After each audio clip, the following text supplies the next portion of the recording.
Tim from Texas, I would like to get your opinion on Tom Brady on Logan Paul's podcast saying that Hulk Hogan is the greatest WWE wrestler of all time. People online are losing their minds over this. Well, I mean, it wouldn't be wrestling Twitter. It wouldn't be Twitter, period, if people were losing their minds over something. They always find something to be upset about. That's his opinion, and I think that's perfectly fine. I mean, I don't know what his frame of reference is as far as wrestling. I grew up a Hulk Hogan fan, and so Tom Brady, I don't know how into wrestling these days he is, or how up on the product he even is that he would be able to name some of the top stars. So for him, I mean, Hulk Hogan is the most popular or famous, probably well-known wrestler that there ever was in this country, anyway. And so maybe he was just naming somebody that he knew.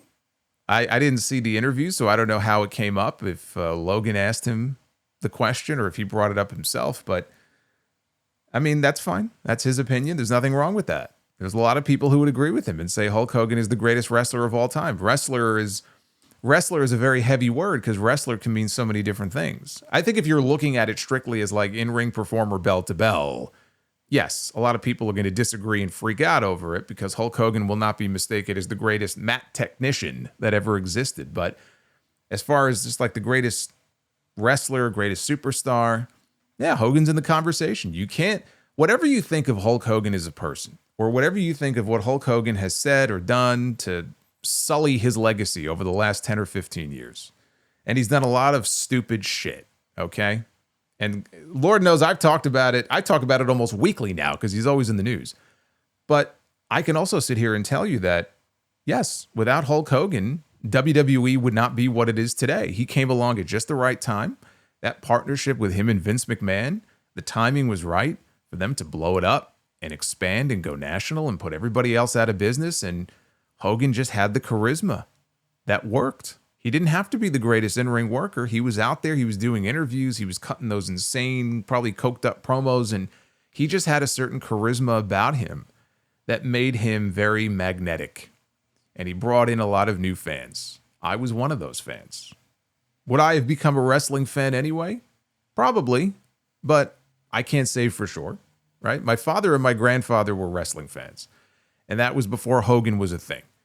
So I would like to think that even if Hogan wasn't, as popular as he was at the time that I was growing up, I would have become a wrestling fan regardless, but I don't know that, right? There's a lot of people that probably would not be wrestling fans right now were it not for Hulkamania, brother, and Hogan body slamming Andre, who then died 5 days later.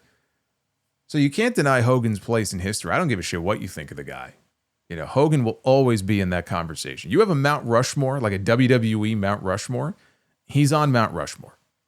You could try to, etch over him with somebody else. You could try to kind of cut out his part of the mountain and remove it if you want to. He's on that Mount Rushmore. Whatever the other names are on there, if you want to put, Austin on there or Cena or Bruno or Andre or whatever, he's in that conversation. So I'm not surprised that Tom Brady would say that. I don't, like I said, know what his frame of reference is in the first place when it comes to wrestling, but okay. I mean, I don't know why people would be bothered by this. Are they trying to cancel Tom Brady now because he said Hulk Hogan was the greatest wrestler of all time? Dak from St. Paul, Minnesota. I want to get your thoughts on Mariah May possibly going to WWE. I think it could end up being a mistake because of how loaded the women's roster is. It's getting congested fast, and I feel like she could get lost in the shuffle. On the main roster alone, you have Becky and Charlotte, Bayley, Io, Rhea, Bianca, Jade, Julia, Roxanne, Tiffany, Nia, Alexa, and Naomi, kind of filling out their main event scene. And upper mid-card with Lyra seemingly on the way, with Stephanie Vicaire likely being called up soon and Jordan Grace not far behind her. It seems like on the main roster, Mariah could get lost. I think NXT should be the main focus, or could be a main focus, but she can't be there forever. Also, do you think having three blondes with similar gimmicks, Charlotte, Tiffany, and Mariah, could cause issues with her connecting with WWE fans? Maybe a bit of a, we already have this character response from the audience. No, I don't think that people are going to have any issue when they lay eyes on Mariah May and they realize how, I talked about charisma, right, with Hogan. It's not that she's just a beautiful woman, which she is, and she has that sex appeal, and they're going to market the shit out of this woman. She's very photogenic. Okay, you're going to see her all over the place, but she can work.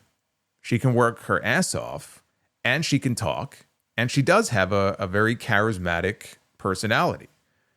All of that is going to work to her advantage, and she's going to do very well. Nobody is going to take one look at Mariah May if she debuts and go, oh, man, we already have Tiffany. We already have we don't need this woman on our television screen. Like, nobody is going to say that. Nobody is going. Maybe some of the other women on the roster might say that. They may not want her there because they feel it would be to their detriment if she joins the company. But I think Mariah May, I see your point. There are a lot of names in the division right now, and there are names that are going to be coming up from NXT. And so where does she fit? If you were to tell me that the best place for her initially would be NXT, as some of these names leave NXT, I wouldn't disagree with you on that. She doesn't need to be in NXT, but it might end up being the best place for her to debut, because then she could be the queen bee. You know, she could be the face of NXT if, let's say, Stephanie moves up and or Jordan, and it's not like they don't have other women that, you know, Mariah could work with. Let her spend some time there. Let her have a run as the NXT Women's Champion, like Stephanie has right now. And then, you know, whatever it is, 6 months later, a year later, because she's still very young, you call her up to the main roster wherever you need her. That might be the way to go. But do I think signing with WWE for her, if that's what she does, is going to be a mistake? Not in the least.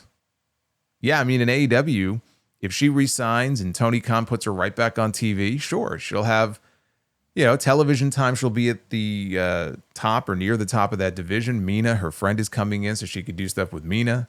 And who's to say that she won't sign one more deal with AEW? Maybe this is all just a negotiating tactic on her part to drive up her value, right? Which would be good business. I'm not worried about her going to WWE.